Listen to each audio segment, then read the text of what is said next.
The Book of Job, Chapter 1. There was a man in the land of Uz, whose name was Job. That man was blameless and upright, and one who feared God, and turned away from evil. There were born to him 7 sons and 3 daughters.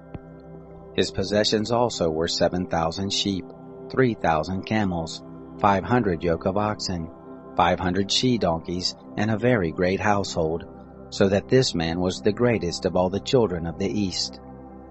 His sons went and held a feast in the house of each one on his birthday, and they sent and called for their 3 sisters to eat and to drink with them. It was so, when the days of their feasting had run their course, that Job sent and sanctified them, and rose up early in the morning, and offered burnt offerings according to the number of them all. For Job said, "It may be that my sons have sinned, and renounced God in their hearts." Thus Job did continually. Now it happened on the day when the sons of God came to present themselves before the Lord, that Satan also came among them. The Lord said to Satan, "Where have you come from?" Then Satan answered the Lord and said, "From going back and forth in the earth, and from walking up and down in it." The Lord said to Satan, "Have you considered my servant Job? For there is none like him in all the earth, a blameless and an upright man, one who fears God and turns away from evil." Then Satan answered the Lord and said, "Does Job fear God for nothing? Haven't you made a hedge around him and around his house and around all that he has on every side?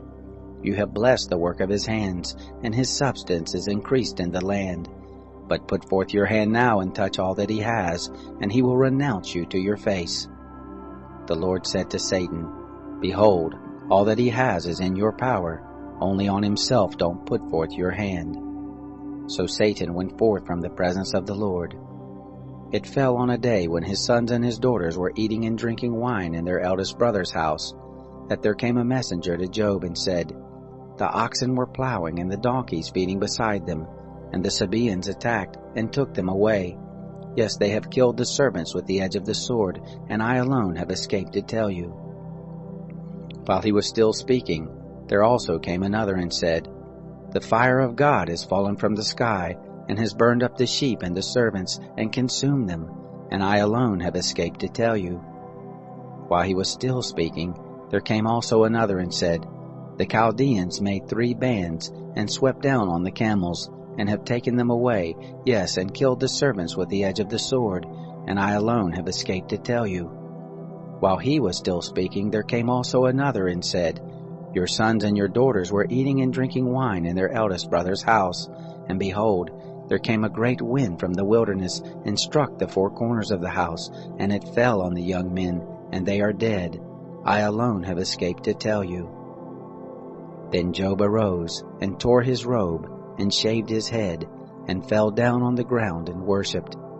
He said, "Naked I came out of my mother's womb, and naked shall I return there. The Lord gave, and the Lord has taken away. Blessed be the name of the Lord." In all this Job did not sin, nor charge God with wrongdoing. Chapter 2.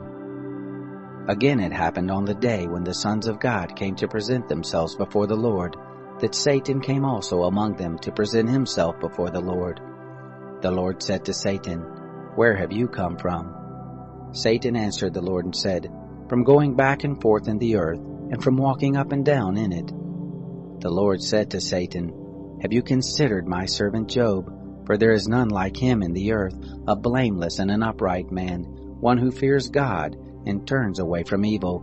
He still maintains his integrity, although you incited me against him to ruin him without cause."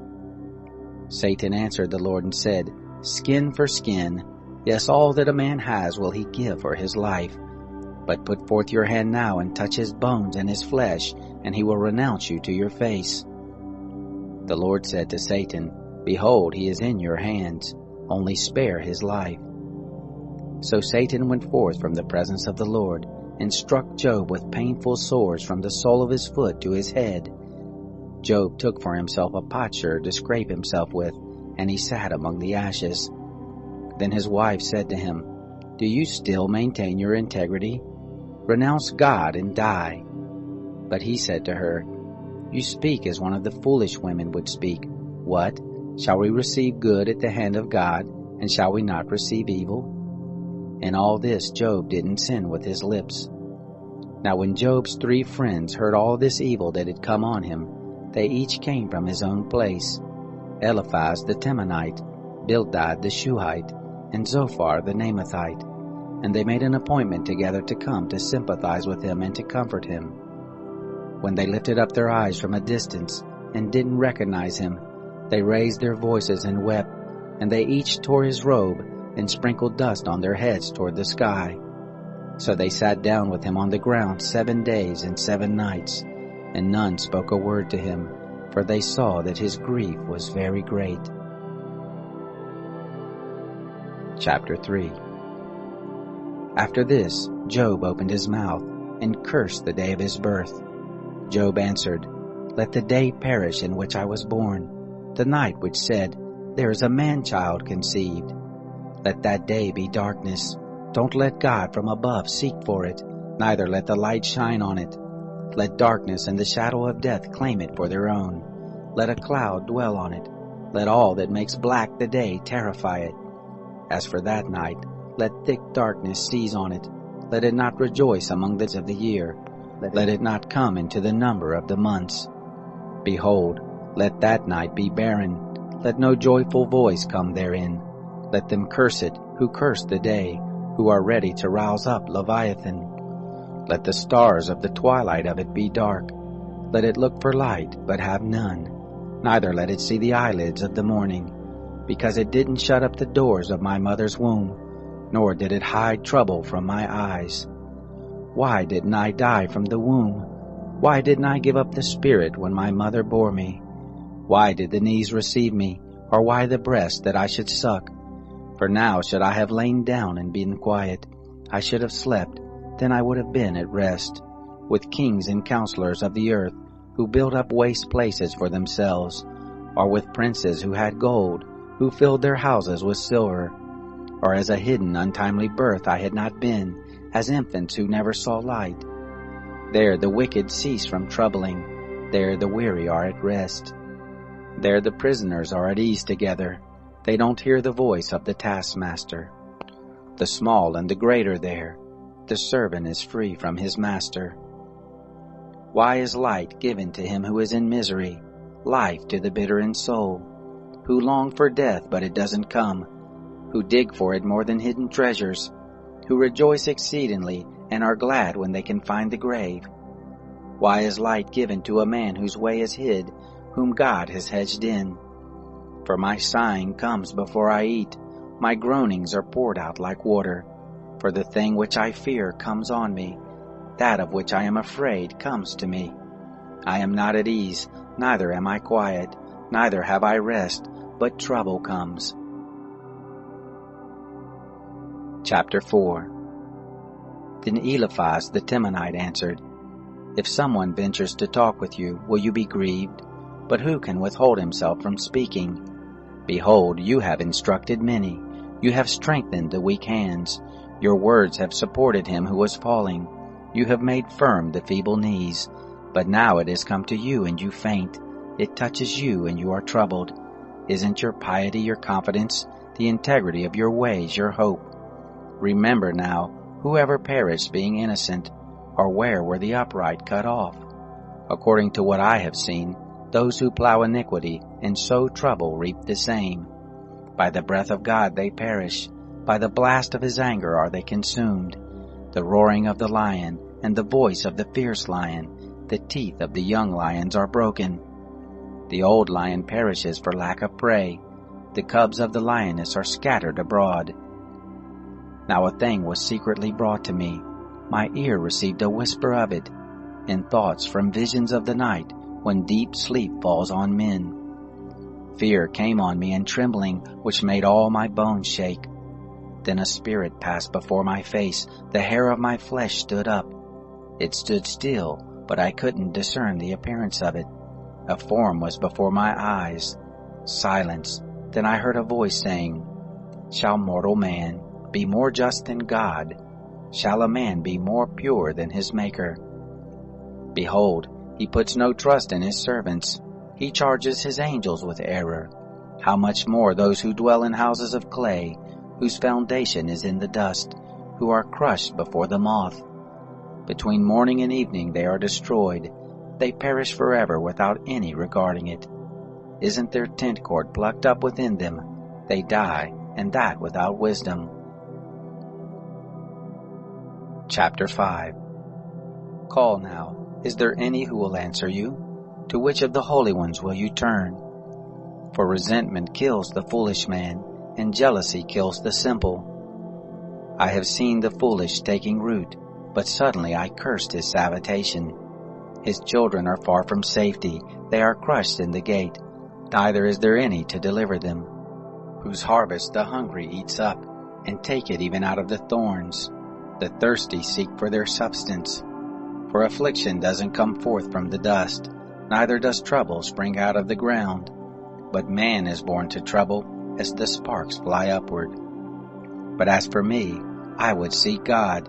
To God would I commit my cause, who does great things that can't be fathomed, marvelous things without number, who gives rain on the earth, and sends waters on the fields, so that he sets up on high those who are low. Those who mourn are exalted to safety. He frustrates the devices of the crafty, so that their hands can't perform their enterprise. He takes the wise and their own craftiness. The counsel of the cunning is carried headlong. They meet with darkness in the daytime, and grope at noonday as in the night. But he saves from the sword of their mouth even the needy from the hand of the mighty. So the poor has hope, and injustice shuts her mouth. Behold, happy is the man whom God corrects. Therefore do not despise the chastening of the Almighty. For he wounds and binds up. He injures and his hands make whole. He will deliver you in 6 troubles. Yes, in 7 there shall no evil touch you. In famine he will redeem you from death. In war from the power of the sword. You shall be hidden from the scourge of the tongue. Neither shall you be afraid of destruction when it comes. At destruction and famine you shall laugh, neither shall you be afraid of the animals of the earth. For you shall be in league with the stones of the field. The animals of the field shall be at peace with you. You shall know that your tent is in peace. You shall visit your fold, and shall miss nothing. You shall know also that your seed shall be great. Your offspring is the grass of the earth. You shall come to your grave in a full age, like a shock of grain comes in its season. Look this, we have searched it, so it is. Hear it, and know it for your good. Chapter 6. Then Job answered, Oh, that my anguish were weighed, and all my calamity laid in the balances. For now it would be heavier than the sand of the seas. Therefore have my words been rash. For the arrows of the Almighty are within me. My spirit drinks up their poison. The terrors of God set themselves in array against me. Does the wild donkey bray when he has grass? Or does the ox low over his fodder? Can that which has no flavor be eaten without salt? Or is there any taste in the white of an egg? My soul refuses to touch them. They are as loathsome food to me. Oh, that I might have my request, that God would grant the thing that I long for, even that it would please God to crush me, that he would let loose his hand and cut me off. Be it still my consolation. Yes, let me exult in pain that doesn't spare, that I have not denied the words of the Holy One. What is my strength that I should wait? What is my end that I should be patient? Is my strength the strength of stones, or is my flesh of brass? Isn't it that I have no help in me, that wisdom is quite driven from me? To him who is ready to faint, kindness should be shown from his friend, even to him who forsakes the fear of the Almighty.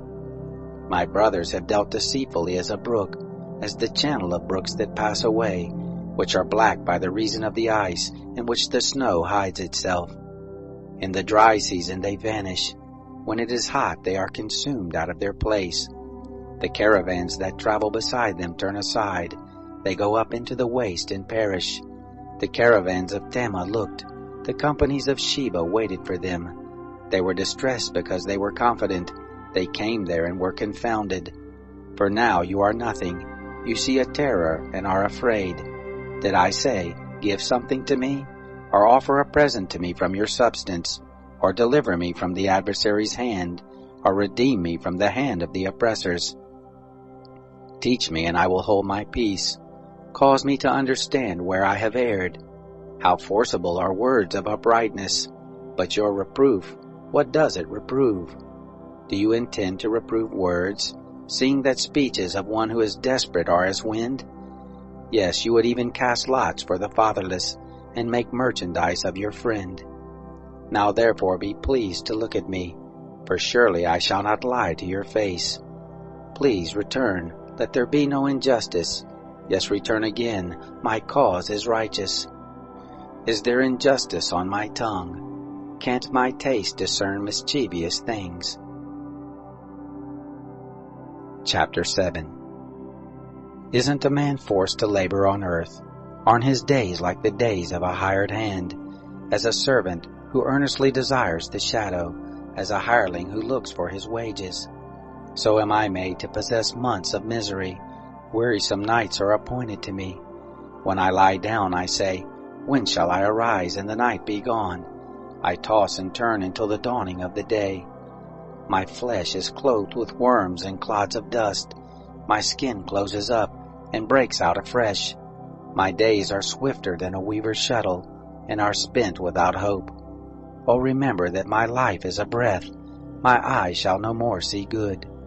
The eye of him who sees me shall see me no more. Your eyes shall be on me, but I shall not be. As the cloud is consumed and vanishes away, so he who goes down to Sheol shall come up no more. He shall return no more to his house, neither shall his place know him any more. Therefore I will not keep silent.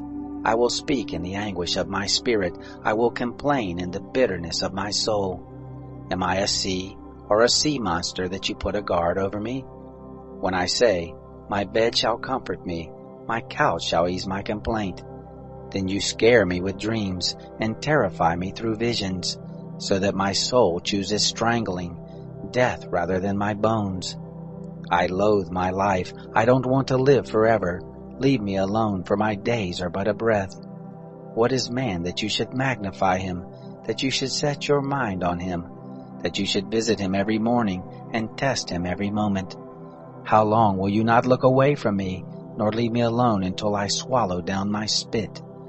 If I have sinned, what do I do to you, you watcher of men? Why have you set me as a mark for yourself, so that I am a burden to myself? Why do you not pardon my disobedience, and take away my iniquity? For now I shall lie down in the dust. You will seek me diligently, but I shall not be. Chapter 8. Then Bildad the Shuhite answered, How long will you speak these things? Shall the words of your mouth be a mighty wind? Does God pervert justice, or does the Almighty pervert righteousness? If your children have sinned against him, he has delivered them into the hand of their disobedience. If you want to seek God diligently, make your supplication to the Almighty.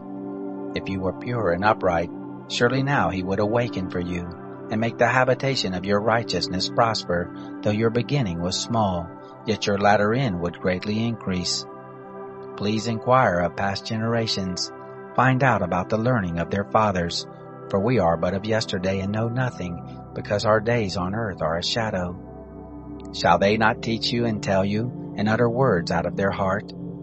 Can the papyrus grow up without mire? Can the rushes grow without water? While it is yet in its greenness, not cut down, it withers before any other reed. So are the paths of all who forget God. The hope of the godless man shall perish, whose confidence shall break apart, whose trust is a spider's web. He shall lean on his house, but it shall not stand. He shall cling to it, but it shall not endure. He is green before the sun. His shoots go forth over his garden. His roots are wrapped around the rock pile. He sees the place of stones. If he is destroyed from his place, then it shall deny him, saying, I have not seen you. Behold, this is the joy of his way.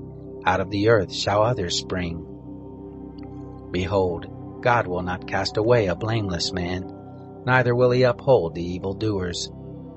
He will still fill your mouth with laughter, your lips with shouting. Those who hate you shall be clothed with shame. The tents of the wicked shall be no more. Chapter 9. Then Job answered, Truly I know that it is so, but how can man be just with God? If he is pleased to contend with him, he can't answer him 1 time in 1,000. God, who is wise in heart and mighty in strength, who has hardened himself against him and prospered, who removes the mountains and they don't know it when he overturns them in his anger, who shakes the earth out of its place, the pillars of it tremble, who commands the sun and it doesn't rise, and seals up the stars, who alone stretches out the heavens and treads on the waves of the sea, who makes the Bear, Orion, and the Pleiades, and the chambers of the south, who does great things past finding out, yes, marvelous things without number. Behold, he goes by me, and I don't see him. He passes on also, but I don't perceive him. Behold, he snatches away. Who can hinder him? Who will ask him, What are you doing? God will not withdraw his anger. The helpers of Rahab stoop under him. How much less shall I answer him, or choose my words to argue with him? Whom, though I were righteous, yet would I not answer. I would make supplication to my judge. If I had called, and he had answered me, yet I would not believe that he listened to my voice. For he breaks me with a tempest, and multiplies my wounds without cause. He will not allow me to take breath, but fills me with bitterness. If it is a matter of strength, behold, he is mighty. If of justice, who says he will summon me? Though I am righteous, my own mouth shall condemn me. Though I am blameless, it shall prove me perverse. I am blameless. I don't regard myself. I despise my life. It is all the same, therefore I say, he destroys the blameless and the wicked. If the scourge kills suddenly, he will mock at the trial of the innocent. The earth is given into the hand of the wicked. He covers the faces of the judges of it. If not he, then who is it? Now my days are swifter than a runner. They flee away, they see no good. They have passed away as the swift ships, as the eagle that swoops on the prey. If I say, I will forget my complaint, I will put off my sad face and cheer up. I am afraid of all my sorrows. I know that you will not hold me innocent. I shall be condemned. Why then do I labor in vain? If I wash myself with snow and cleanse my hands with lye, yet you will plunge me in the ditch. My own clothes shall abhor me. For he is not a man as I am, that I should answer him, that we should come together in judgment. There is no umpire between us that might lay his hand on us both. Let him take his rod away from me. Let his terror not make me afraid. Then I would speak and not fear him, for I am not so in myself. Chapter 10. My soul is weary of my life. I will give free course to my complaint. I will speak in the bitterness of my soul. I will tell God, do not condemn me. Show me why you contend with me. Is it good to you that you should oppress, that you should despise the work of your hands, and smile on the counsel of the wicked? Do you have eyes of flesh, or do you see as a man sees? Are your days as the days of mortals, or your years as man's years, that you inquire after my iniquity, and search after my sin? Although you know that I am not wicked, there is no one who can deliver out of your hand. Your hands have framed me, and fashioned me altogether, yet you destroy me. Remember, I beg you, that you have fashioned me as clay. Will you bring me again into the dust? Haven't you poured me out like milk, and curdled me like cheese? You have clothed me with skin and flesh, and knit me together with bones and sinews. You have granted me life and loving kindness. Your visitation has preserved my spirit. Yet you hid these things in your heart. I know that this is with you. If I sin, then you mark me. You will not acquit me from my iniquity. If I am wicked, woe to me. If I am righteous, I still shall not lift up my head, being filled with disgrace and conscious of my affliction. If my head is held high, you hunt me like a lion. Again you show yourself powerful to me. You renew your witness against me and increase your indignation on me. Changes and warfare are with me. Why then have you brought me forth out of the womb? I wish I had given up the spirit, and no eye had seen me. I should have been as though I had not been. I should have been carried from the womb to the grave. Aren't my days few? Cease then, leave me alone, that I may find a little comfort, before I go to where I shall not return from, to the land of darkness and of the shadow of death. The land dark as midnight, of the shadow of death without any order, where the light is as midnight. Chapter 11. Then Sophar the Naamathite answered, Shouldn't the multitude of words be answered? Should a man full of talk be justified? Should your boastings make men hold their peace? When you mock, shall no man make you ashamed? For you say, My doctrine is pure, I am clean in your eyes. But oh, that God would speak and open his lips against you, that he would show you the secrets of wisdom. For true wisdom has two sides. Know therefore that God exacts of you less than your iniquity deserves. Can you fathom the mystery of God? Or can you probe the limits of the Almighty? They are as high as heaven. What can you do? Deeper than Sheol. What can you know? The measure of it is longer than the earth, and broader than the sea. If he passes by, or confines, or convenes a court, then who can oppose him? For he knows false men. He sees iniquity also, even though he doesn't consider it.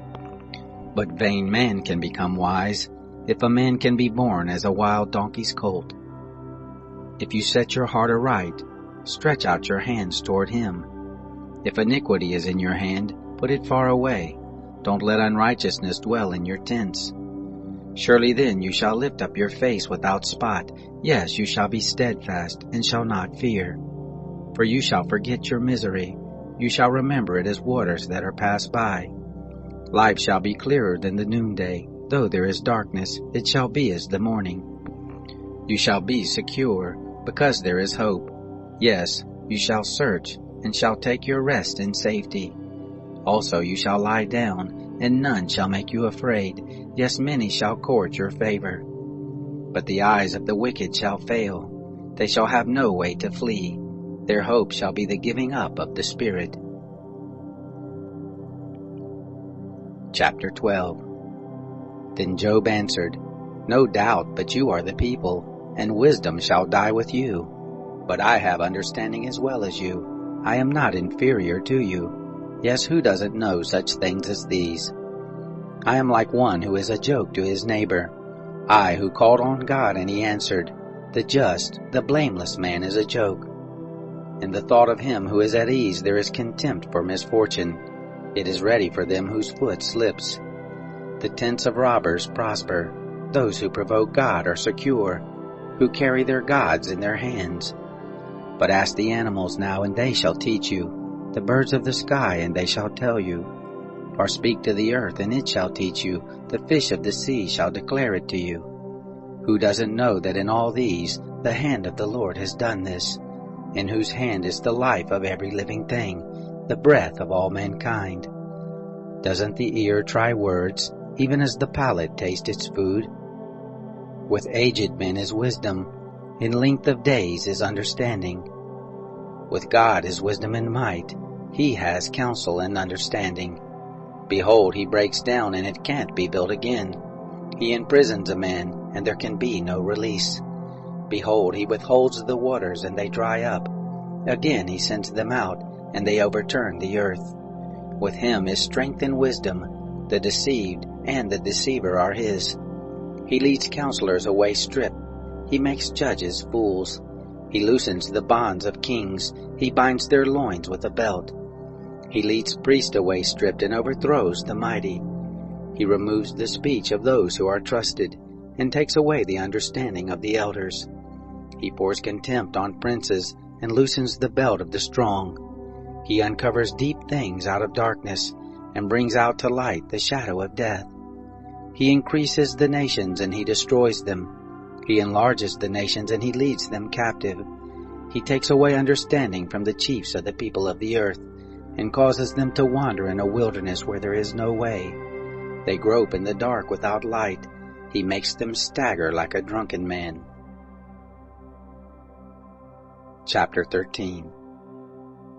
Behold, my eye has seen all this, my ear has heard and understood it. What you know, I know also. I am not inferior to you. Surely I would speak to the Almighty. I desire to reason with God. But you are forgers of lies. You are all physicians of no value. Oh, that you would be completely silent, then you would be wise. Hear now my reasoning. Listen to the pleadings of my lips. Will you speak unrighteously for God, and talk deceitfully for Him? Will you show partiality to Him? Will you contend for God? Is it good that He should search you out? Or as one deceives a man, will you deceive him? He will surely reprove you, if you secretly show partiality. Shall not His majesty make you afraid, and His dread fall on you? Your memorable sayings are proverbs of ashes. Your defenses are defenses of clay. Be silent, leave me alone that I may speak. Let come on me what will. Why should I take my flesh in my teeth, and put my life in my hand? Behold, He will kill me. I have no hope. Nevertheless I will maintain my ways before Him. This also shall be my salvation, that a godless man shall not come before Him. Hear diligently my speech, let my declaration be in your ears. See now, I have set my cause in order. I know that I am righteous. Who is he who will contend with me? For then would I hold my peace and give up the spirit. Only don't do two things to me, then I will not hide myself from your face. Withdraw your hand far from me, and don't let your terror make me afraid. Then call and I will answer, or let me speak and you answer me. How many are my iniquities and sins? Make me know my disobedience and my sin. Why hide your face and hold me for your enemy? Will you harass a driven leaf? Will you pursue the dry stubble? For you write bitter things against me, and make me inherit the iniquities of my youth. You also put my feet in the stocks, and mark all my paths. You set a bound to the soles of my feet. Though I am decaying like a rotten thing, like a garment that is moth-eaten. Chapter 14. Man, who is born of a woman, is of few days and full of trouble. He comes forth like a flower and is cut down. He also flees like a shadow and doesn't continue. Do you open your eyes on such a one, and bring me into judgment with you? Who can bring a clean thing out of an unclean? Not one. Seeing his days are determined, the number of his months is with you, and you have appointed his bounds that he can't pass. Look away from him that he may rest, until he shall accomplish as a hireling his day.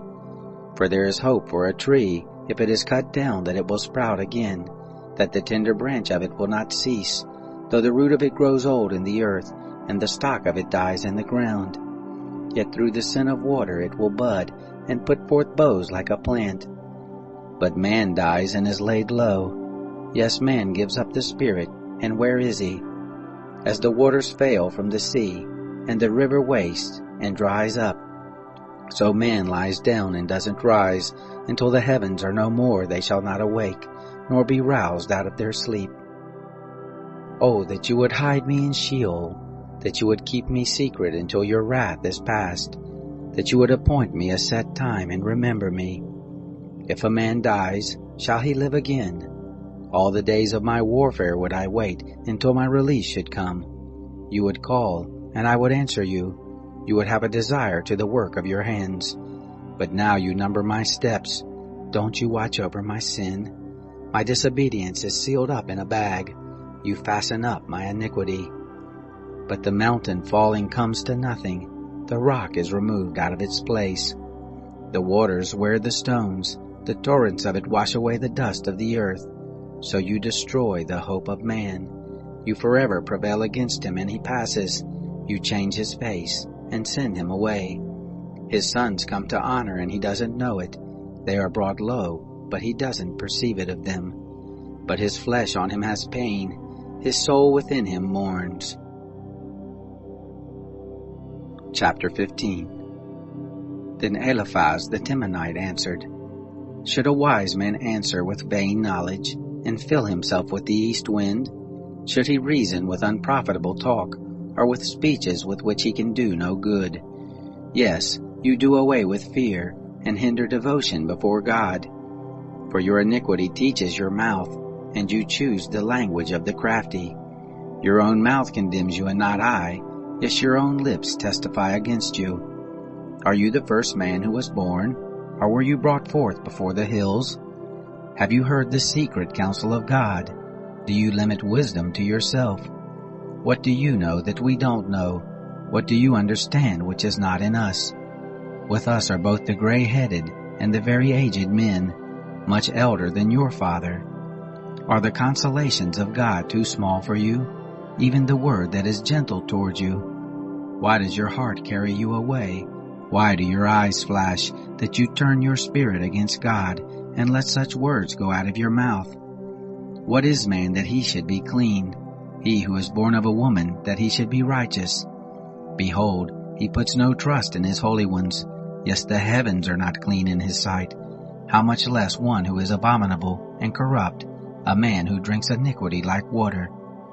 I will show you, listen to me, that which I have seen I will declare, which wise men have told from their fathers and have not hidden it, to whom alone the land was given, and no stranger passed among them.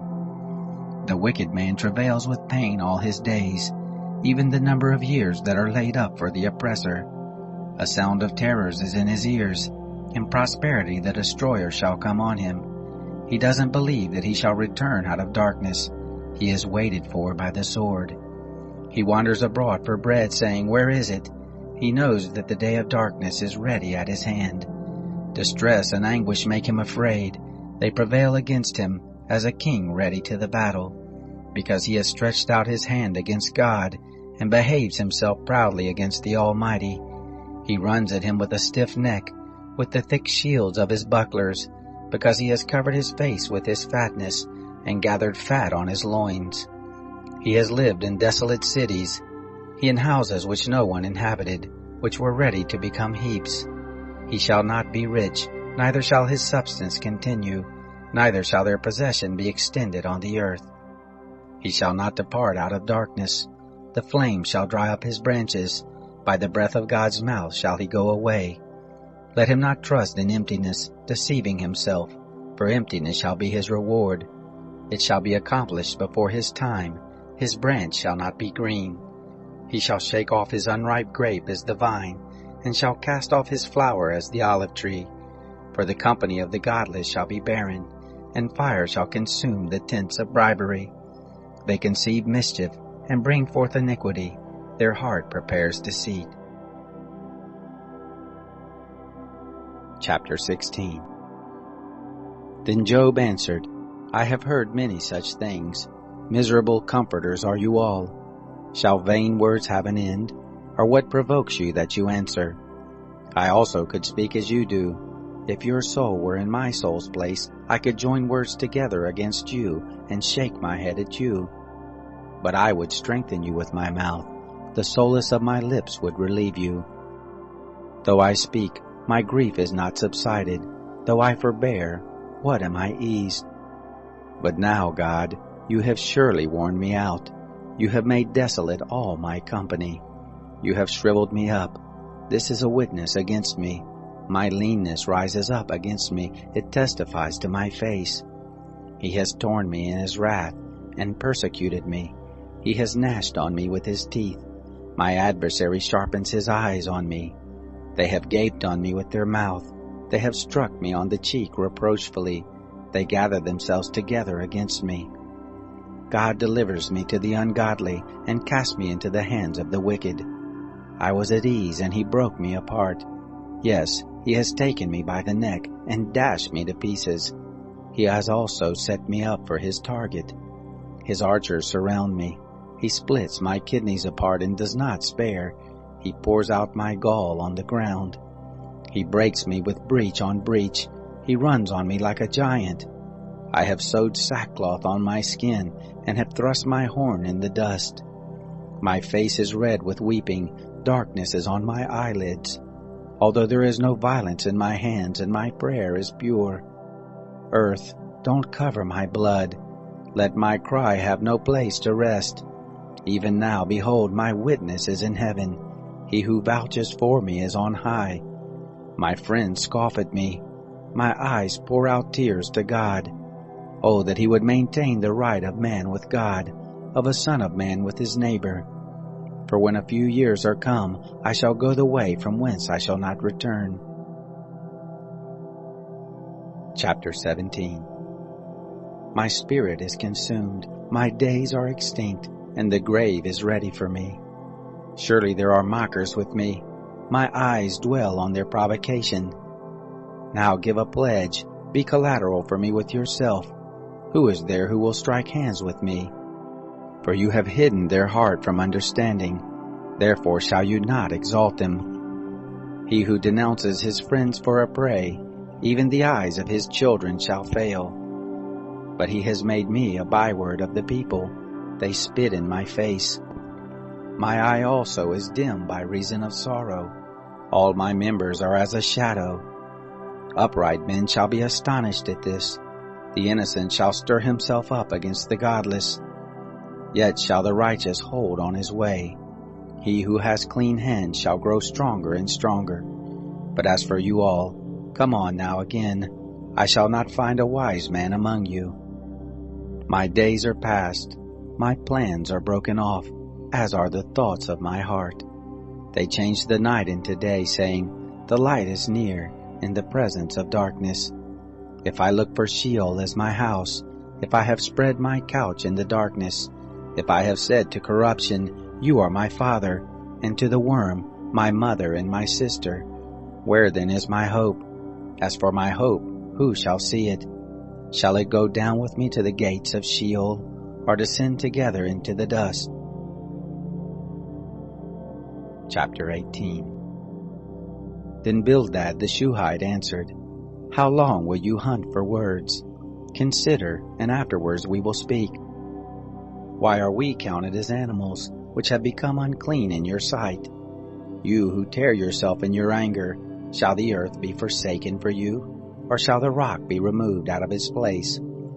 Yes, the light of the wicked shall be put out. The spark of his fire shall not shine. The light shall be dark in his tent. His lamp above him shall be put out.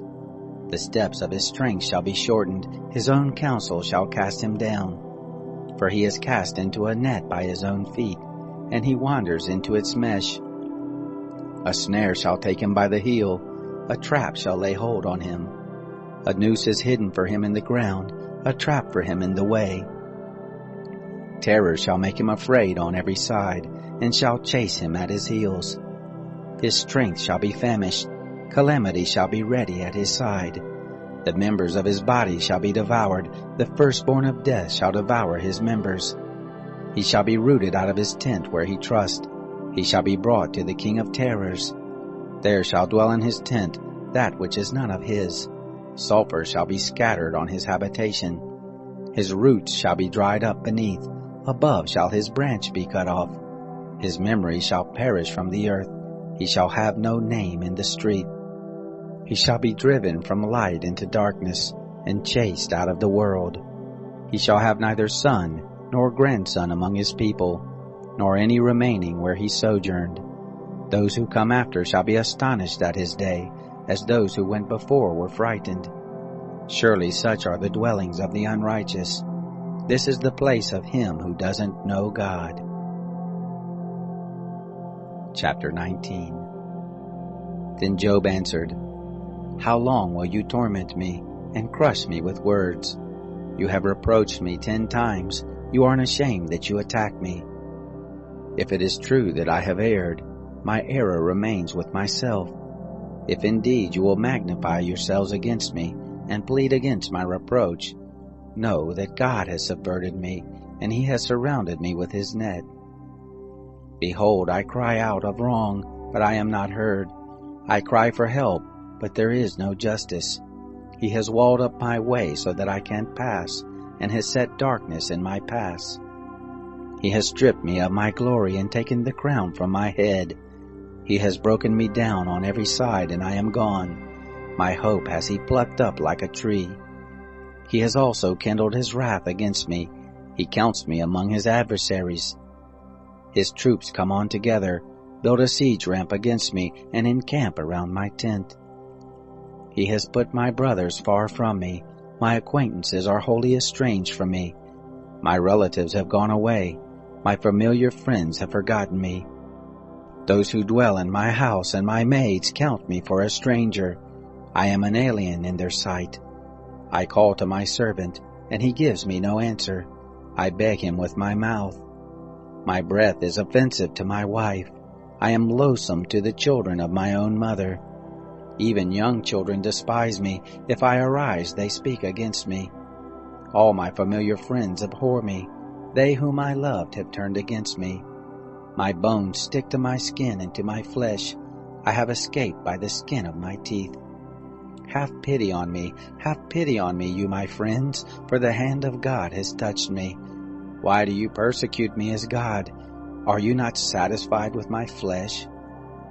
Oh, that my words were now written. Oh, that they were inscribed in a book, that with an iron pen and lead they were engraved in the rock forever. But as for me, I know that my Redeemer lives. In the end he will stand upon the earth. After my skin is destroyed, then in my flesh shall I see God, whom I, even I, shall see on my side. My eyes shall see, and not as a stranger. My heart is consumed within me. If you say, how we will persecute him, because the cause of the matter is found in me. Be afraid of the sword, for wrath brings the punishments of the sword, that you may know there is a judgment. Chapter 20. Then Zophar the Naamathite answered, Therefore do my thoughts give answer to me, even by reason of my haste that is in me. I have heard the reproof which puts me to shame. The spirit of my understanding answers me. Don't you know this from old time, since man was placed on the earth, that the triumphing of the wicked is short, the joy of the godless but for a moment? Though his height mount up to the heavens, and his head reach to the clouds, yet he shall perish forever like his own dung. Those who have seen him shall say, Where is he? He shall fly away as a dream, and shall not be found. Yes, he shall be chased away like a vision of the night. The eye which saw him shall see him more, neither shall his place any more see him. His children shall seek the favor of the poor. His hand shall give back his wealth. His bones are full of his youth, but youth shall lie down with him in the dust. Though wickedness is sweet in his mouth, though he hide it under his tongue, though he spare it and will not let it go, but keep it still within his mouth, yet his food in his bowels is turned, it is cobra venom within him. He has swallowed down riches, and he shall vomit them up again. God will cast them out of his belly. He shall suck cobra venom, the viper's tongue shall kill him. He shall not look at the rivers, the flowing streams of honey and butter. That for which he labored he shall restore, and shall not swallow it down. According to the substance that he has gotten, he shall not rejoice. For he has oppressed and forsaken the poor. He has violently taken away a house, and he shall not build it up. Because he knew no quietness within him, he shall not save anything of that in which he delights. There was nothing left that he didn't devour, therefore his prosperity shall not endure. In the fullness of his sufficiency, distress shall overtake him. The hand of everyone who is in misery shall come on him. When he is about to fill his belly, God will cast the fierceness of his wrath on him. It will rain on him while he is eating. He shall flee from the iron weapon. The bronze arrow shall strike him through. He draws it forth, and it comes out of his body. Yes, the glittering point comes out of his liver. Terrors are on him. All darkness is laid up for his treasures. An unfanned fire shall devour him. It shall consume that which is left in his tent. The heavens shall reveal his iniquity. The earth shall rise up against him. The increase of his house shall depart. They shall rush away in the day of his wrath. This is the portion of a wicked man from God. the heritage appointed to him by God. Chapter 21. Then Job answered, Listen diligently to my speech. Let this be your consolation. Allow me, and I also will speak.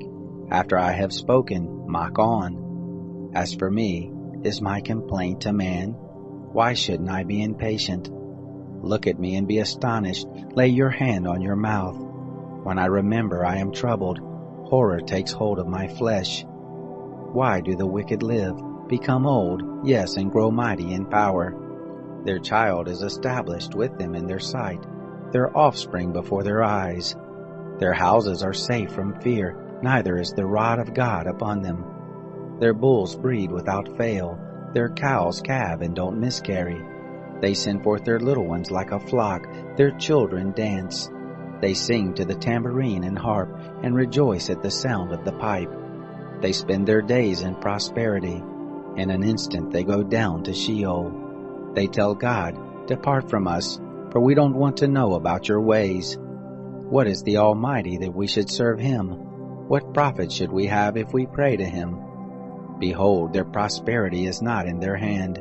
The counsel of the wicked is far from me. How often is it that the lamp of the wicked is put out, that their calamity comes on them, that God distributes sorrows in his anger, that they are as stubble before the wind, as chaff that the storm carries away? You say, God lays up his iniquity for his children. Let him recompense it to himself, that he may know it. Let his own eyes see his destruction. Let him drink the wrath of the Almighty. For what does he care for his house after him, when the number of his months is cut off? Shall any teach God knowledge, seeing he judges those who are high? One dies in his full strength, being wholly at ease and quiet. His pails are full of milk, the marrow of his bones is moistened. Another dies in bitterness of soul and never taste of good.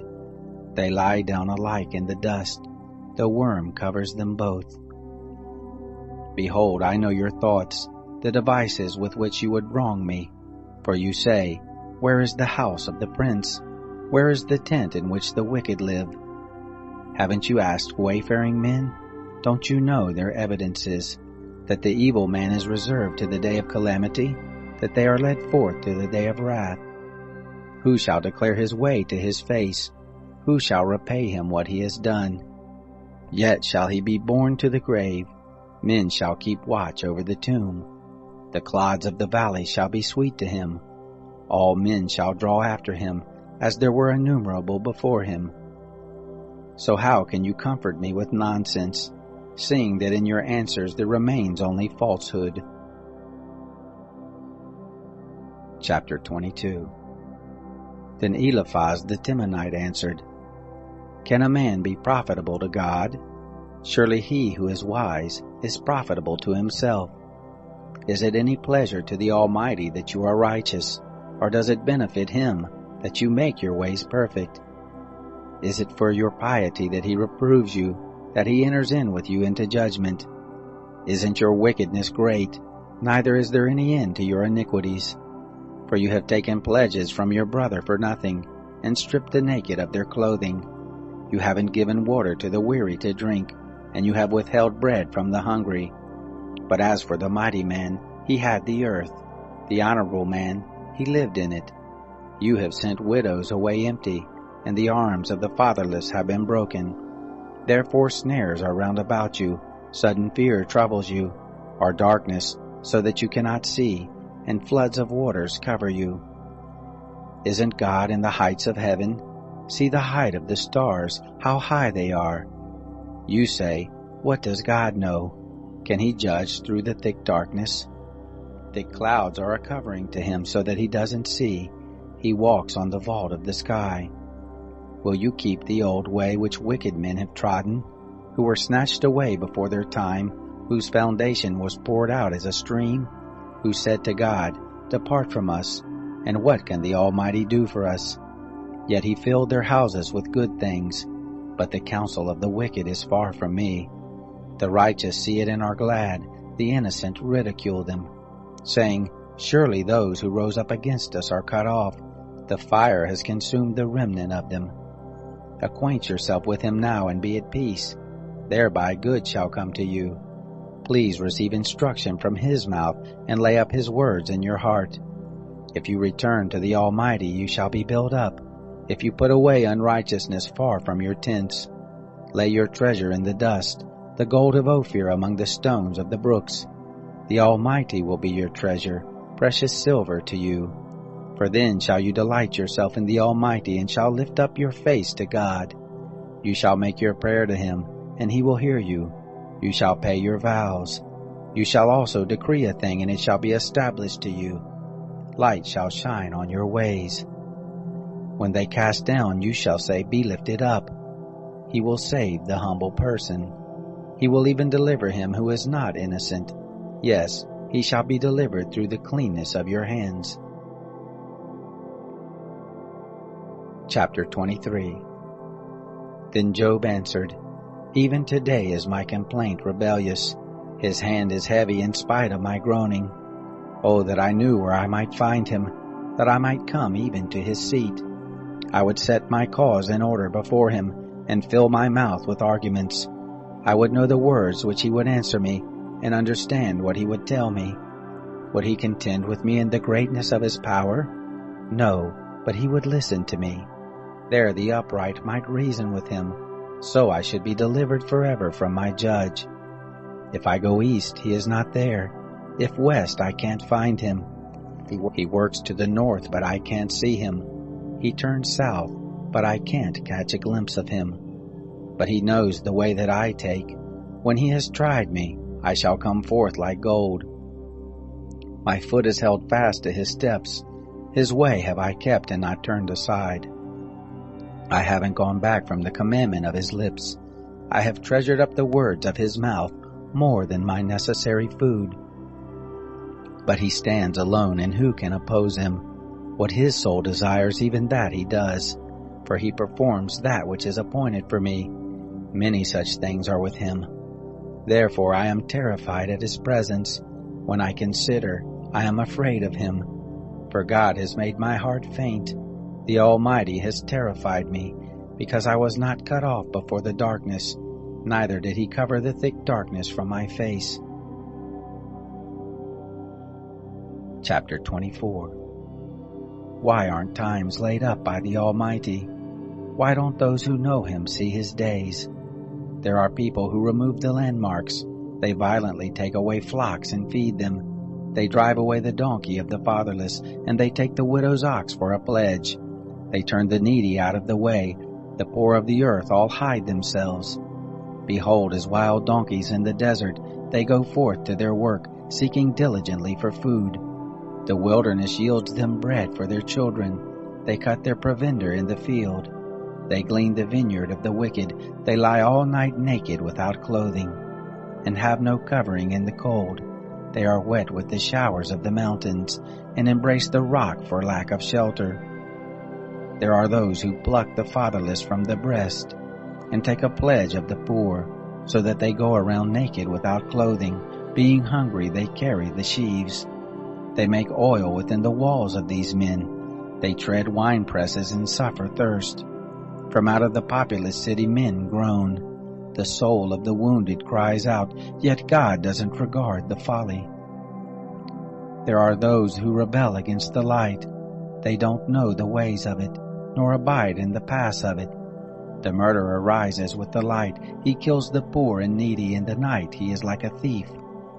The eye also of the adulterer waits for the twilight, saying, No eye shall see me. He disguises his face. In the dark they dig through houses. They shut themselves up in the daytime. They don't know the light. For the morning is to all of them like thick darkness, for they know the terrors of the thick darkness.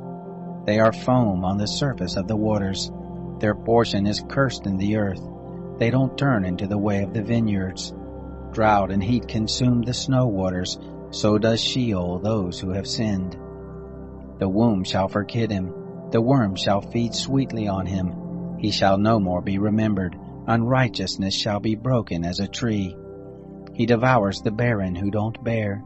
He shows no kindness to the widow. Yet God preserves the mighty by his power. He rises up who has no assurance of life. God gives them security and they rest in it. His eyes are on their ways. They are exalted, yet a little while and they are gone. Yes, they are brought low.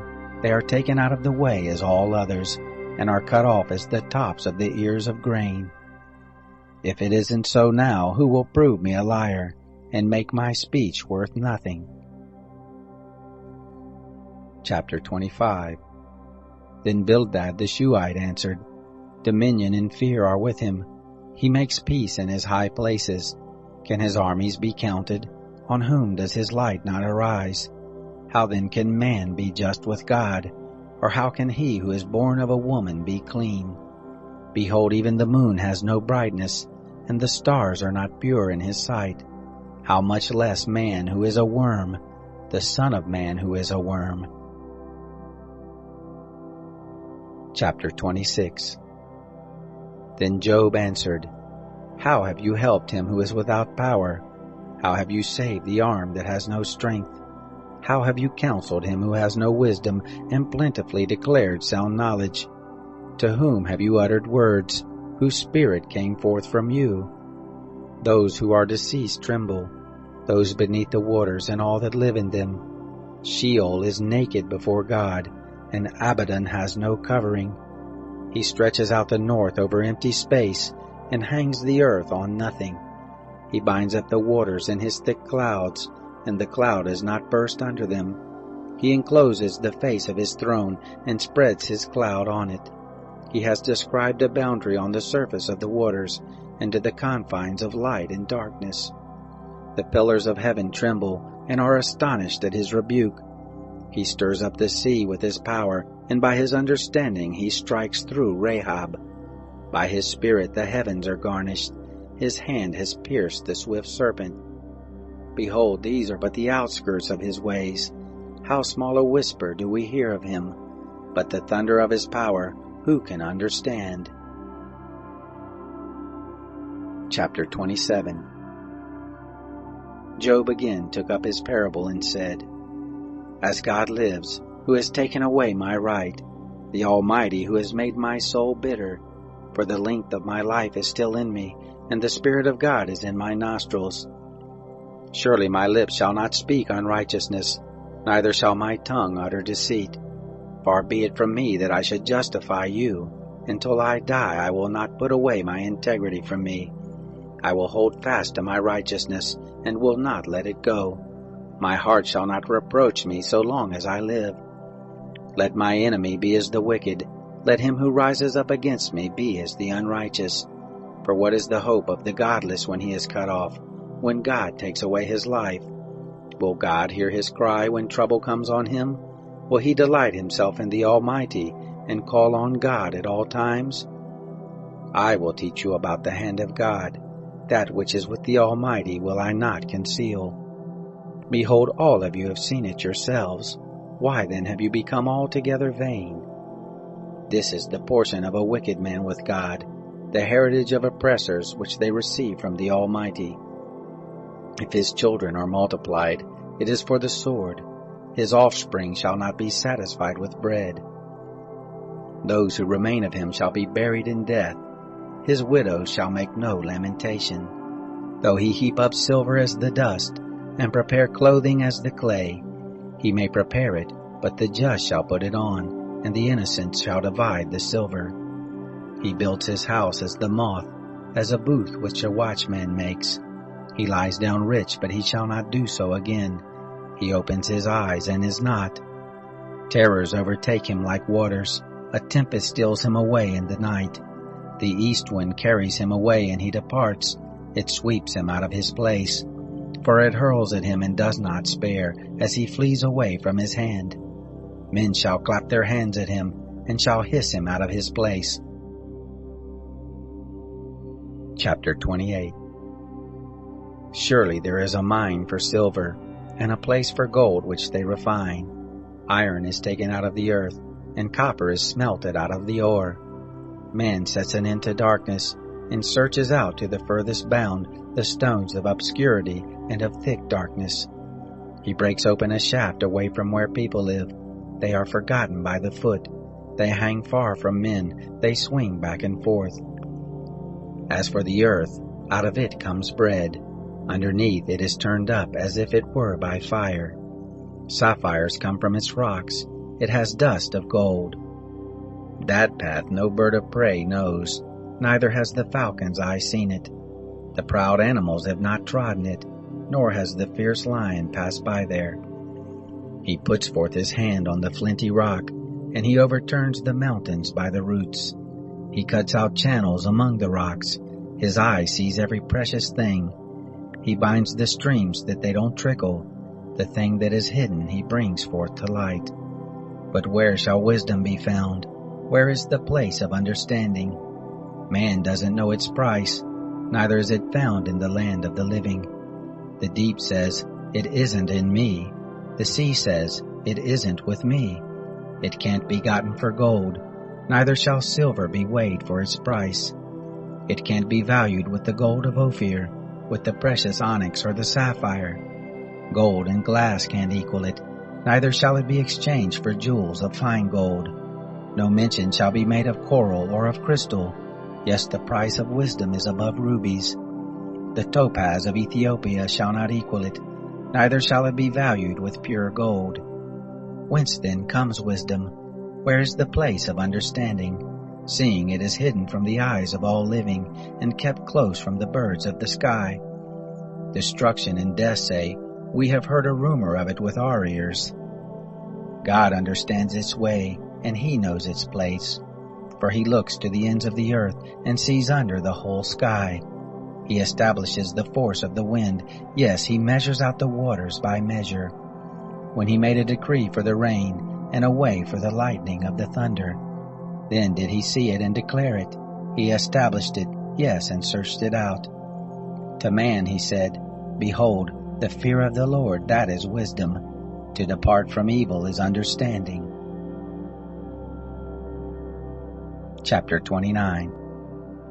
Job again took up his parable and said, "Oh, that I were as in the months of old, as in the days when God watched over me, when his lamp shone on my head, and by his light I walked through darkness, as I was in the ripeness of my days, when the friendship of God was in my tent, when the Almighty was yet with me, and my children were around me, when my steps were washed with butter, and the rock poured out streams of oil for me, when I went forth to the city gate, when I prepared my seat in the street. The young men saw me and hid themselves. The aged rose up and stood.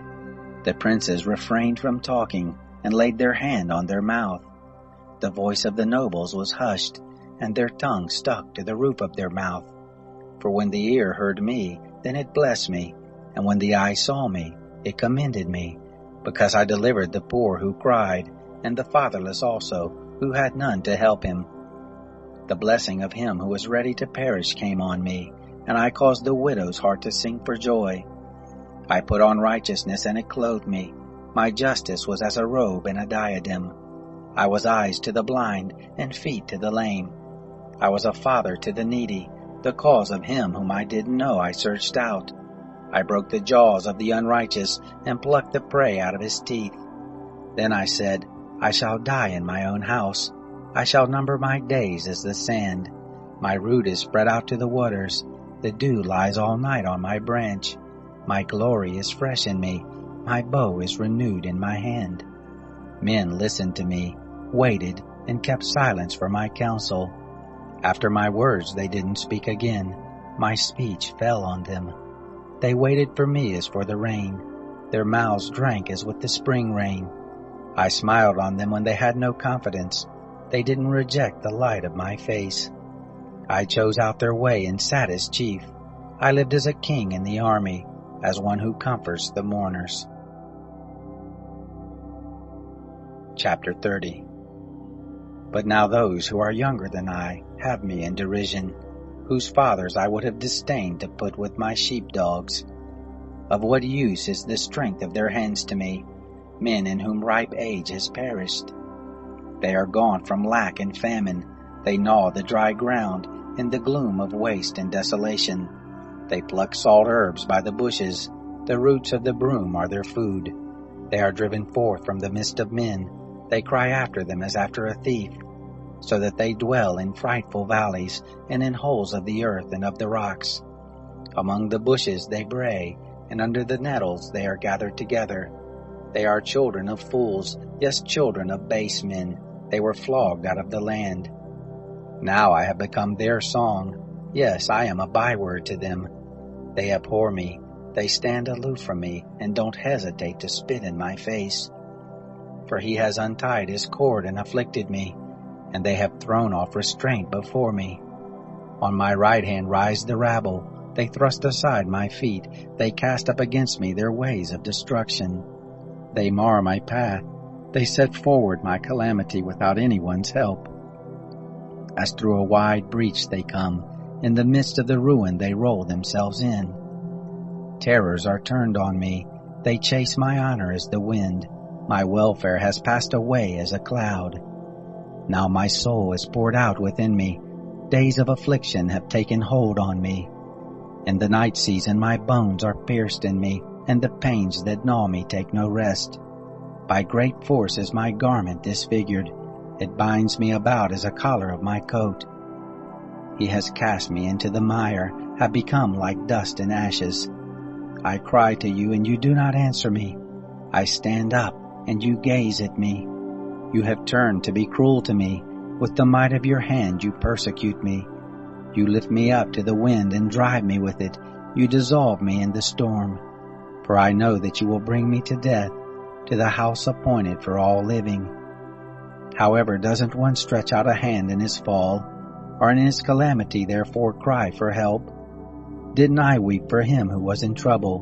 Wasn't my soul grieved for the needy? When I looked for good, then evil came. When I waited for light, there came darkness. My heart is troubled and doesn't rest. Days of affliction have come on me. I go mourning without the sun. I stand up in the assembly and cry for help. I am a brother to jackals and a companion to ostriches. My skin grows black and peels from me.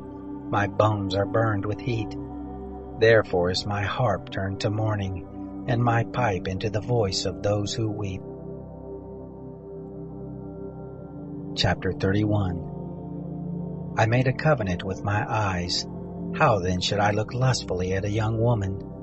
For what is the portion from God above, and the heritage from the Almighty on high? Is it not calamity to the unrighteous, and disaster to the workers of iniquity? Doesn't he see my ways, and number all my steps? If I have walked with falsehood, and my foot is hurried to deceit, let me be weighed in an even balance, that God may know my integrity. If my step has turned out of the way, if my heart walked after my eyes, if any defilement has stuck to my hands, then let me sow, and let another eat. Yes, let the produce of my field be rooted out. If my heart has been enticed to a woman, and I have laid wait at my neighbor's door, then let my wife grind for another, and let others sleep with her. For that would be a heinous crime. Yes, it would be an iniquity to be punished by the judges. For it is a fire that consumes to destruction, and would root out all my increase. If I have despised the cause of my manservant, or of my maidservant when they contended with me, what then shall I do when God rises up? When he visits, what shall I answer him? Didn't he who made me in the womb make him? Didn't one fashion us both in the womb? If I have withheld the poor from their desire, or if I have caused the eyes of the widow to fail, or have eaten my morsel alone, and the fatherless has not eaten of it. No, from my youth he grew up with me as with a father. Her have I guided from my mother's womb. If I have seen any perish for want of clothing, or that the needy had no covering, if his heart hasn't blessed me, if he hasn't been warmed with my sheep's fleece, if I have lifted up my hand against the fatherless, because I saw my help in the gate, then let my shoulder fall from the shoulder blade, and my arm be broken from the bone. For calamity from God is a terror to me. By reason of his majesty I can do nothing. If I have made gold my hope, and have said to the fine gold, you are my confidence. If I have rejoiced because my wealth was great, and because my hand had gotten much, If I had seen the sun when it shined, or the moon moving in splendor, and my heart has been secretly enticed, that my hand would throw a kiss from my mouth, this also would be an iniquity to be punished by the judges, for I should have denied the God who is above. If I have rejoiced at the destruction of him who hated me, or lifted up myself when evil found him, yes, I have not allowed my mouth to sin by asking his life with a curse. If the men of my tent have not said, who can find one who has not been filled with his meat? The foreigner has not lodged in the street, but I have opened my doors to the traveler. If like Adam I have covered my transgressions by hiding my iniquity in my heart, because I feared the great multitude, and the contempt of families terrified me, so that I kept silence and didn't go out of the door. Oh, that I had one to hear me! Behold, here is my signature. Let the Almighty answer me. Let the accuser write my indictment. Surely I would carry it on my shoulder, and I would bind it to me as a crown. I would declare to him the number of my steps. As a prince would I go near to him.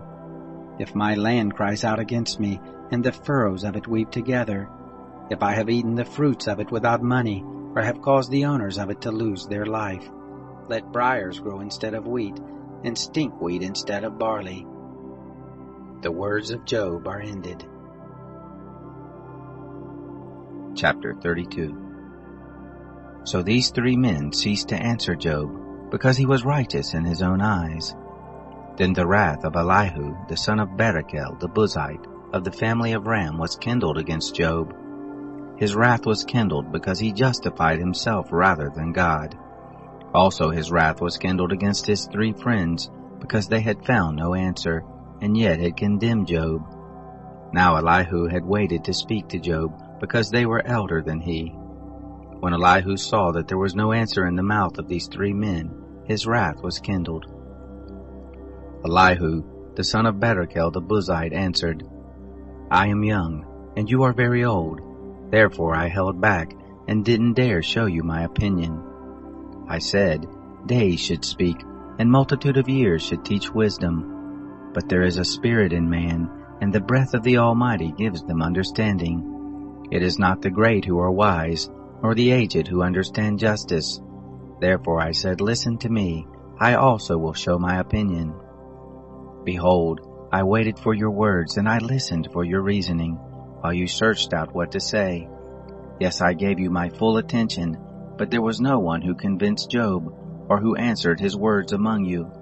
Beware lest you say, we have found wisdom, God may refute him, not man. For he has not directed his words against me, neither will I answer him with your speeches. They are amazed, they answer no more, they don't have a word to say. Shall I wait because they don't speak, because they stand still and answer no more? I also will answer my part, and I also will show my opinion.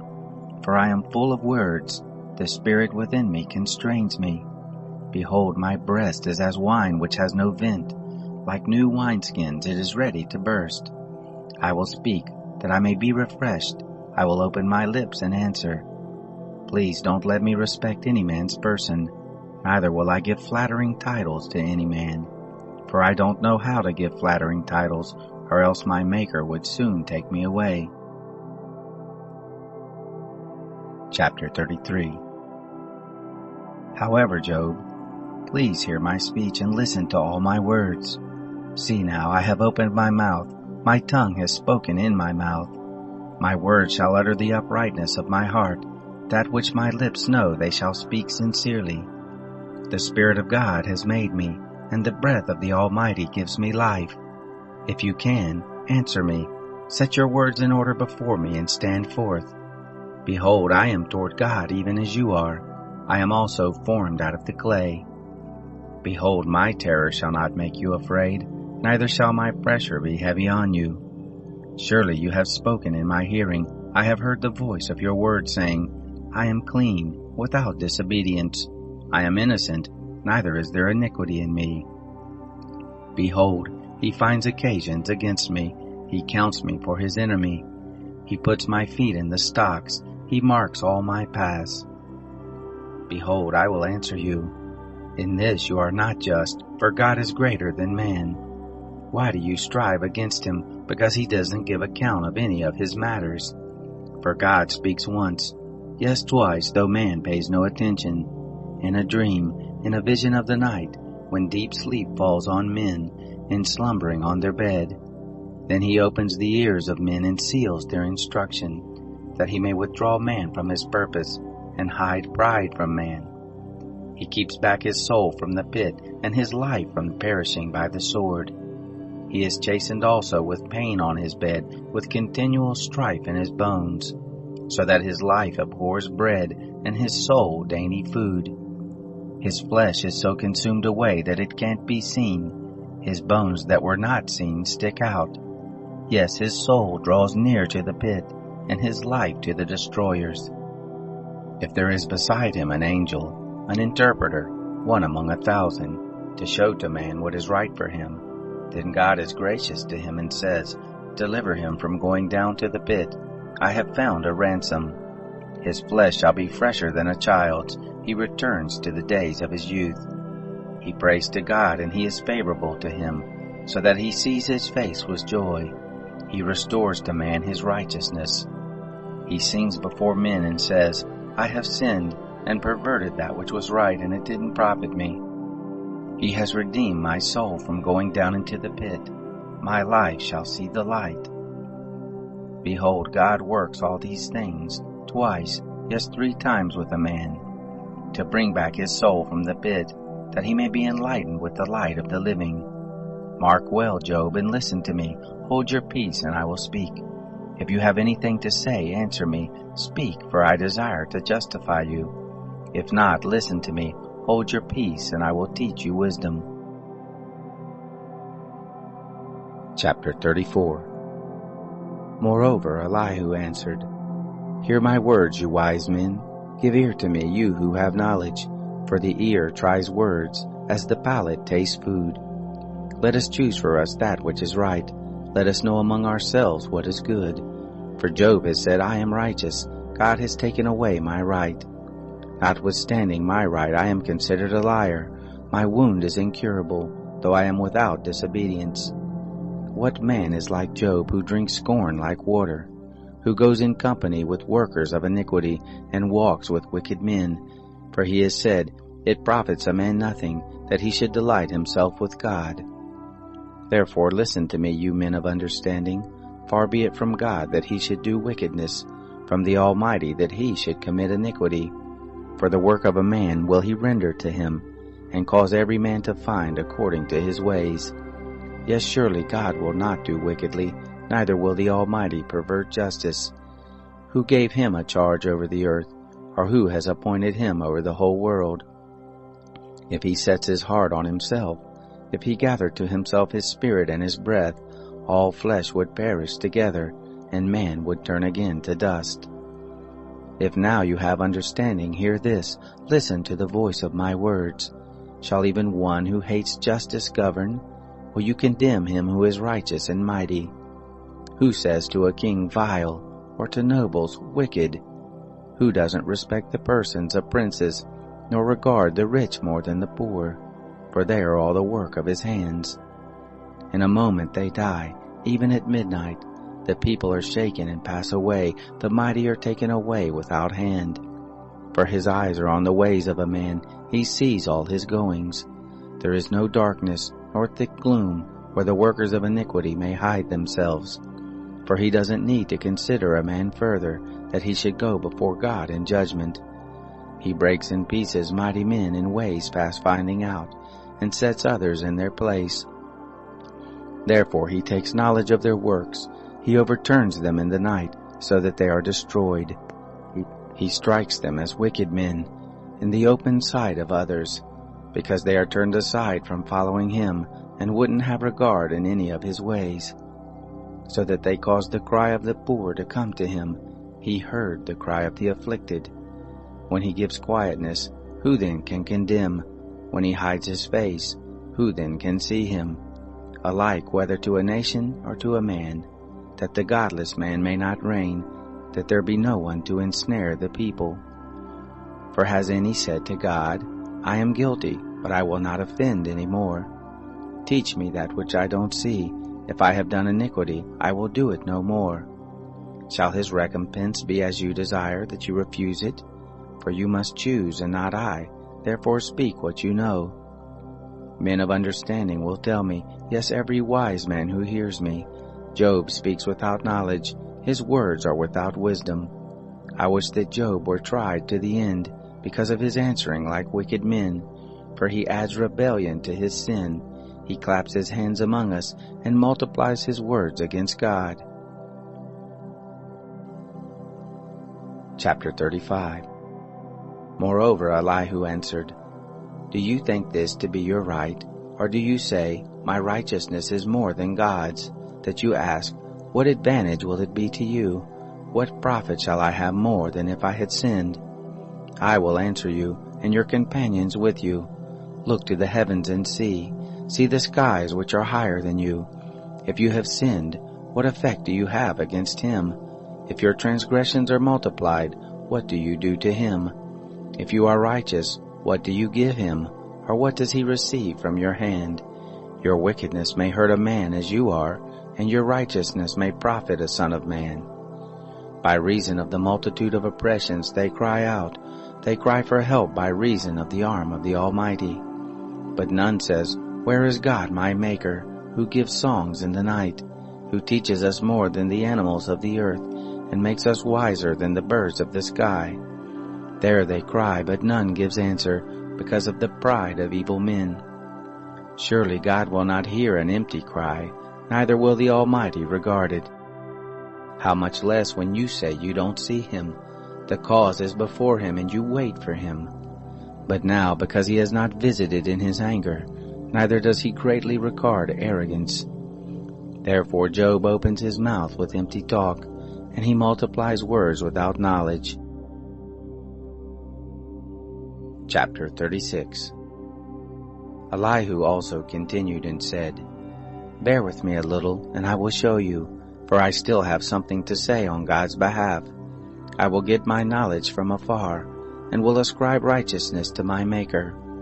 For truly my words are not false. One who is perfect in knowledge is with you. Behold, God is mighty, and doesn't despise anyone. He is mighty in strength of understanding. He doesn't preserve the life of the wicked, but gives to the afflicted their right. He doesn't withdraw his eyes from the righteous, but with kings on the throne he sets them forever, and they are exalted. If they are bound in fetters, and are taken in the cords of affliction, then he shows them their work and their transgressions, that they have behaved themselves proudly. He also opens their ears to instruction, and commands that they return from iniquity. If they listen and serve him, they shall spend their days in prosperity, and their years in pleasures. But if they don't listen, they shall perish by the sword, they shall die without knowledge. But those who are godless in heart lay up anger. They don't cry for help when he binds them. They die in their youth. Their life perishes among the unclean. He delivers the afflicted by their affliction, and opens their ear in oppression. Yes, he would have allured you out of distress into a broad place where there is no restriction. That which is set on your table would be full of fatness. But you are full of the judgment of the wicked. Judgment and justice take hold of you. Don't let riches entice you to wrath, neither let the great size of a bribe turn you aside. Would your wealth sustain you in distress, or all the might of your strength? Don't desire the night when people are cut off in their place. Take heed, don't regard iniquity, for this you have chosen rather than affliction. Behold, God is exalted in his power. Who is a teacher like him? Who has prescribed his way for him, or who can say, You have committed unrighteousness? Remember that you magnify his work, whereof men have sung. All men have looked on it, man sees it afar off. Behold, God is great, and we don't know him. The number of his years is unsearchable. For he draws up the drops of water, which distill in rain from his vapor, which the skies pour down, and drop on man abundantly. Yes, can any understand the spreading of the clouds, and the thunderings of his pavilion? Behold, he spreads his light around him. He covers the bottom of the sea. For by these he judges the people, he gives food in abundance. He covers his hand with the lightning, and commands it to strike the mark. The noise of it tells about him, and the cattle also concerning the storm that comes up. Chapter 37. Yes, at this my heart trembles, and is moved out of its place. Hear, O hear the noise of his voice, the sound that goes out of his mouth. He sends it forth under the whole sky, and his lightning to the ends of the earth. After it a voice roars. He thunders with the voice of his majesty. He doesn't hold back anything when his voice is heard. God thunders marvelously with his voice. He does great things which we can't comprehend. For he says to the snow, fall on the earth, likewise to the shower of rain, and to the showers of his mighty rain. He seals up the hand of every man, that all men whom he has made may know it. Then the animals take cover, and remain in their dens. Out of its chamber comes the storm, and cold out of the north. By the breath of God ice is given, and the breath of the waters is frozen. Yes, he loads the thick cloud with moisture. He spreads abroad the cloud of his lightning. It is turned round about by his guidance, that they may do whatever he commands them on the surface of the habitable world. Whether it is for correction, or for his land, or for loving kindness, that he causes it to come. Listen to this, Job. Stand still and consider the wondrous works of God. Do you know how God controls them, and causes the lightning of his cloud to shine? Do you know the workings of the clouds, the wondrous works of him who is perfect in knowledge? You whose clothing is warm, when the earth is still by reason of the south wind, can you with him spread out the sky, which is strong as a cast metal mirror? Teach us what we shall tell him, for we can't make our case by reason of darkness. Shall it be told him that I would speak, or should a man wish that he were swallowed up? Now men don't see the light which is bright in the skies, but the wind passes and clears them. Out of the north comes golden splendor. With God is awesome majesty. We can't reach the Almighty. He is exalted in power. In justice and great righteousness he will not oppress. Therefore men revere him. He doesn't regard any who are wise of heart. Chapter 38. Then the Lord answered Job out of the whirlwind. Who is this who darkens counsel by words without knowledge? Brace yourself like a man, for I will question you, then you answer me. Where were you when I laid the foundations of the earth? Declare if you have understanding. Who determined the measures of it if you know, or who stretched the line on it? Whereupon were the foundations of it fastened, or who laid its cornerstone? When the morning stars sang together, and all the sons of God shouted for joy? Or who shut up the sea with doors, when it broke forth from the womb? When I made clouds the garments of it, thick darkness as a swaddling band for it. Marked out for it my bound, and set its bars and doors, and said, Here you may come, but no further. Here shall your proud waves be stayed. Have you commanded the morning in your days, and caused the dawn to know its place, that it might take hold of the ends of the earth, and shake the wicked out of it? It is changed as clay under the seal, and stands forth as a garment. From the wicked their light is withheld, the high arm is broken. Have you entered into the springs of the sea, or have you walked in the recesses of the deep? Have the gates of death been revealed to you, or have you seen the gates of the shadow of death? Have you comprehended the earth and its breadth? Declare if you know it all. What is the way to the dwelling of light? As for darkness, where is the place of it? That you should take it to the bound of it, that you should discern the pass to the house of it. Surely you know, for you were born then, and the number of your days is great. Have you entered into the treasuries of the snow, or have you seen the treasuries of the hail, which I have reserved against the time of trouble, against the day of battle and war? By what way is the lightning distributed, or the east wind scattered on the earth? Who has cut a channel for the flood water, or the path for the thunderstorm, to cause it to rain on a land where no man is, on the wilderness in which there is no man? to satisfy the waste and desolate ground, to cause the tender grass to spring forth? Does the rain have a father, or who fathers the drops of dew? Out of whose womb came the ice, the gray frost of the sky, who has given birth to it? The waters become hard like stone when the surface of the deep is frozen. Can you bind the cluster of the Pleiades, or loosen the cords of Orion? Can you lead forth the constellations in their season, or can you guide the bear with her cubs? Do you know the laws of the heavens? Can you establish the dominion of it over the earth? Can you lift up your voice to the clouds, that abundance of waters may cover you? Can you send forth lightnings that they may go? Do they report to you, "Here we are"? Who has put wisdom in the inward parts, or who has given understanding to the mind? Who can number the clouds by wisdom, or who can pour out the bottles of the sky, when the dust runs into a mass and the clouds of the earth stick together? Can you hunt the prey for the lioness, or satisfy the appetite of the young lions when they crouch in their dens and lie in wait in the thicket? Who provides for the raven his prey when his young ones cry to God and wander for lack of food?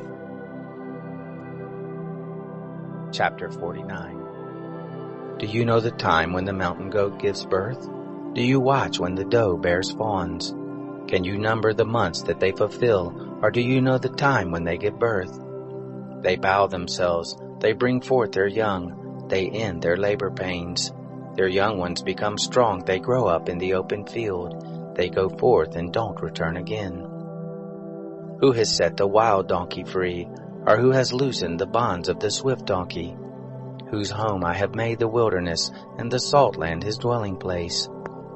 He scorns the tumult of the city, neither does he hear the shouting of the driver. The range of the mountains is his pasture, he searches after every green thing. Will the wild ox be content to serve you, or will he stay by your feeding trough? Can you hold the wild ox in the furrow with his harness, or will he till the valleys after you?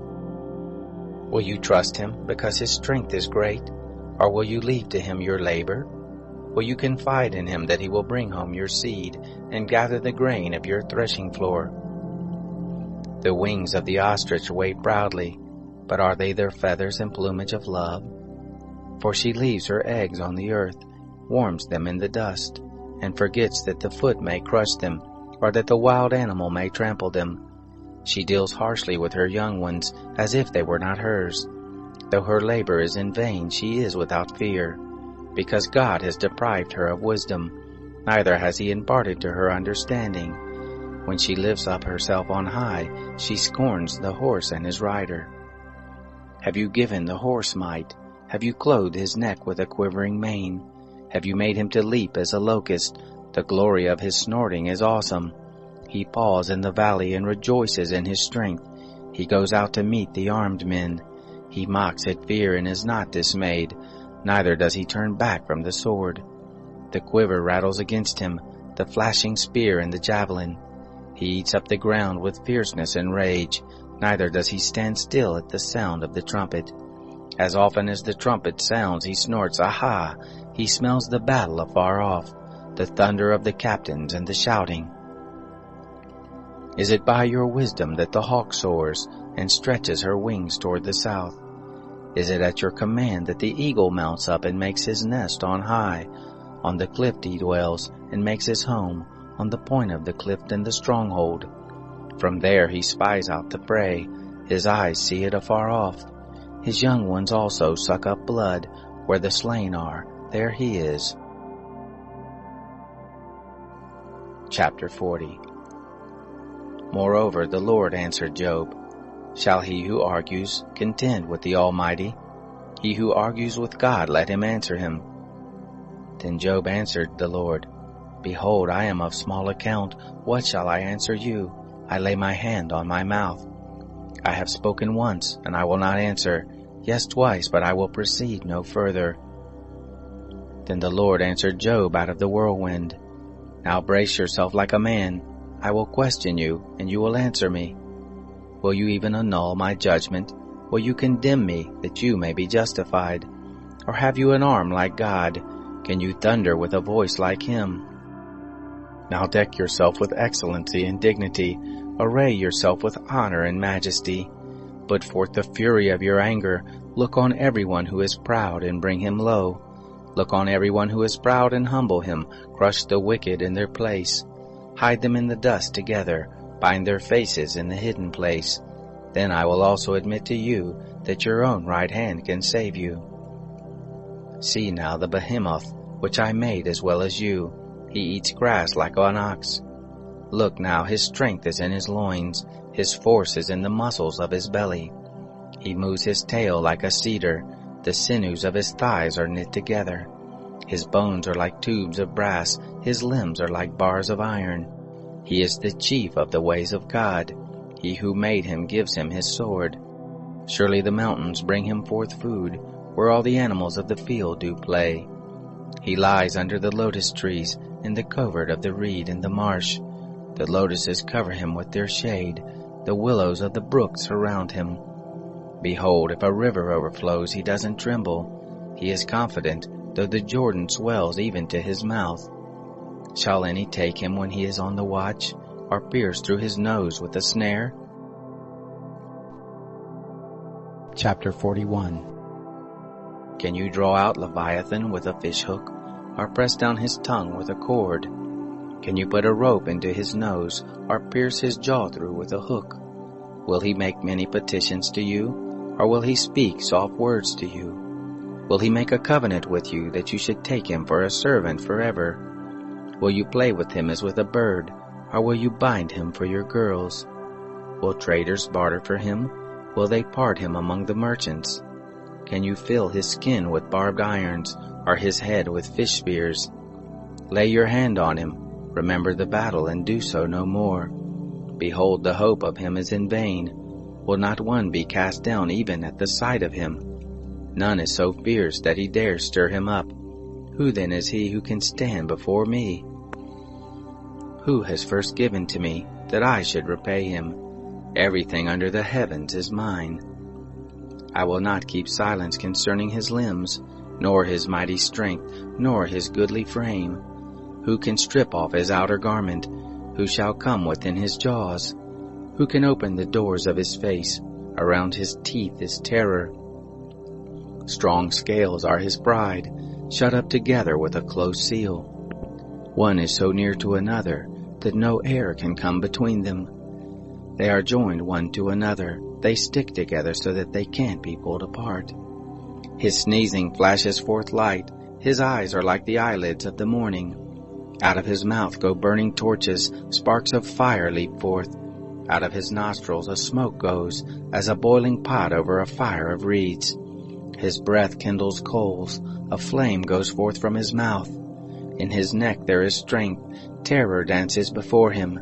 The flakes of his flesh are joined together. They are firm on him. They can't be moved. His heart is as firm as a stone, yes, firm as the lower millstone. When he raises himself up, the mighty are afraid. They retreat before his thrashing. If one lays at him with the sword, it can't avail, nor the spear, the dart, nor the pointed shaft. He counts iron as straw and brass as rotten wood. The arrow can't make him flee. Sling stones are like chaff to him. Clubs are counted as stubble. He laughs at the rushing of the javelin. His undersides are like sharp potsherds, leaving a trail in the mud like a threshing sledge. He makes the deep to boil like a pot. He makes the sea like a pot of ointment. He makes a path to shine after him. One would think the deep had white hair. On the earth there is not his equal that is made without fear. He sees everything that is high. He is king over all the sons of pride. Chapter 42. Then Job answered the Lord, I know that you can do all things, and that no purpose of yours can be restrained. You ask, who is this who hides counsel without knowledge? Therefore I have uttered that which I did not understand, things too wonderful for me which I didn't know. You said, listen now, and I will speak.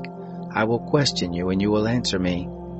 I had heard of you by the hearing of the ear, but now my eye sees you.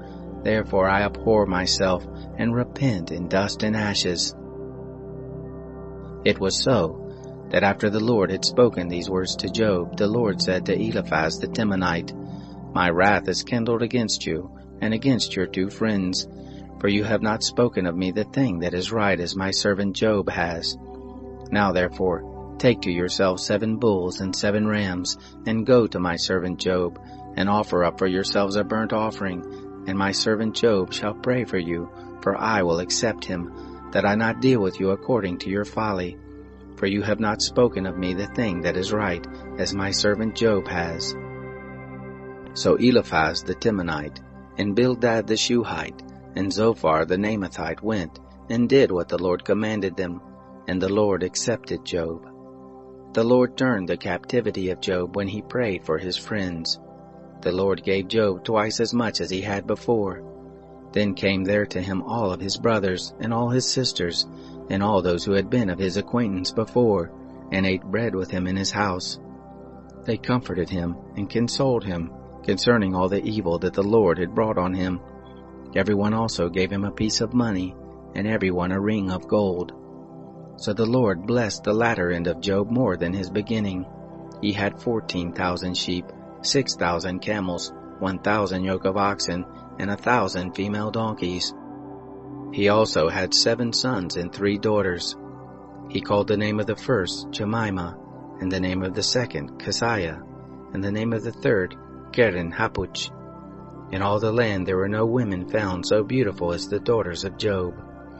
Their father gave them an inheritance among their brothers. After this, Job lived 140 years, and saw his sons and his sons' sons to 4 generations. So Job died, being old and full of days.